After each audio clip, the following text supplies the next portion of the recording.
নমস্কার বন্ধুরা, টুম্পাস ফুড থেকে অনেক অনেক স্বাগত জানাই। আজকে আমি বানিয়ে দেখাবো একটা রুটির রেসিপি। আপনি কিন্তু দেখে বুঝতে পারবেন না এটা রুটি দিয়ে তৈরি না অন্য কিছু। আর বাচ্চারা তো রুটি খেতে একদমই পছন্দ করে না, তাই আপনি এরকমভাবে যদি একবার বাড়িতে ট্রাই করে দেখেন, আশা করি খুবই ভালো লাগবে। আর খেতে কিন্তু দারুণ, বাচ্চা থেকে বড় সবাই পছন্দ করবে। তো কীভাবে আমি বানাচ্ছি চলুন তাহলে দেখা যাক। আর এখানে আমি নিয়ে নিয়েছি বাসি রুটি। আপনি চাইলে এখানে টাটকা রুটি দিয়েও কিন্তু বানিয়ে ফেলতে পারেন, কিন্তু আমার অনেক তো ভাবলাম কী করা যাক, তো এরকমভাবে কিন্তু আবার বানিয়ে দেখুন। আর এটা বানানো কিন্তু খুব কম খরচে আপনি বানিয়ে ফেলতে পারেন। তো এখানে 3 চামচের মতো আমি এখানে বেসন নিয়ে নিয়েছি, তার মধ্যে অ্যাড করে দিলাম নুন আর সামান্য জল দিয়ে এবারে ভালো করে ব্যাটারটা কিন্তু বানিয়ে নিতে হবে। আর এই ব্যাটারটা কিন্তু একটু পাতলা হবে, খুব বেশি মোটা করলে হবে না। দেখতেই পাচ্ছেন আমি এখানে ব্যাটারটা কতটা পাতলা করে দিয়েছি। আর আমি এখানে 2টো রুটি বানাবো, আপনার যেরকম দরকার আপনি সেরকমভাবে বানিয়ে নিতে পারেন। আর বাড়িতে থাকা কয়েকটি উপকরণ দিয়ে কিন্তু আপনি বানিয়ে ফেলতে পারেন এই দারুণ সুন্দর রুটির রেসিপিটা। তো প্রথমে এখানে আমি গাজর দিয়ে দিলাম, তারপর দিয়ে দিলাম ক্যাপসিকাম কুচি, ধনেপাতা কুচি, আর আমি এখানে কিন্তু পেঁয়াজ অ্যাড করছি না, কাঁচা লঙ্কা দিয়ে দিলাম। আপনি চাইলে এটা কিন্তু নিরামিষ আমিষ দুটোই বানাতে পারেন। আর দিয়ে দিলাম টমেটো কেচাপ। আমার এটা বাড়িতে বানানো, আপনি দোকানেরটা ইউজ করতে পারেন। যেরকম আপনার সস খেতে পছন্দ আপনি সেটাই কিন্তু অ্যাড করবেন। এবার ওপর থেকে কিন্তু আমি চামচে দিয়ে ব্যাটারটা ছড়িয়ে দেবো। আর এমনি ধারের উপরে একটু ভালোভাবে দিতে হবে, নাহলে রুটিটা যখন রোল করবো সেটা খুলে যাওয়ার সম্ভাবনা থাকে। তো অবশ্যই ধারের দিকটা একটু ভালোভাবে দিতে হবে, আর মাঝের মধ্যে একটু ওপর হালকাভাবে ছড়িয়ে ছিটিয়ে দিলেই কিন্তু হয়ে যাবে। তো দেখতে পাচ্ছেন এবারে আমি এটা রোল করে নেব।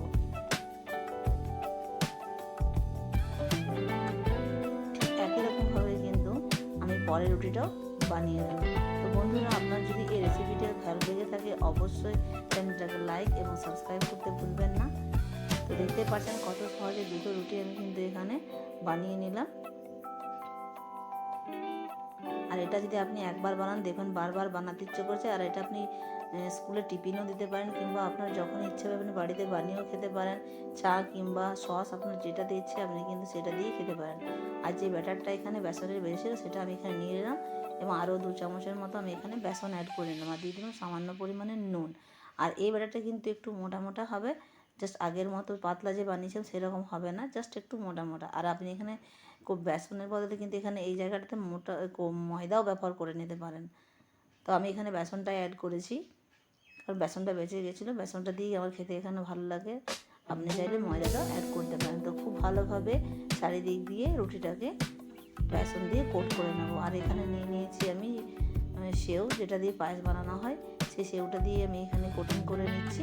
এটা দিয়ে করলে কিন্তু খুব মুচমুচে হয়। আপনি চাইলে এখানে ব্রেড ক্রাম্বস ব্যবহার করতে পারেন, নাহলে সুজি, আপনার বাড়িতে যেটাই অ্যাভেলেবেল থাকবে আপনি কিন্তু সেটা দিয়ে এখানে তাহলে কিন্তু এটা খেতে খুবই মুচমুচে কুরকুরে ভাব হয়। তো এরকমভাবে 2টো রুটি কিন্তু আমি বানিয়ে নিচ্ছি।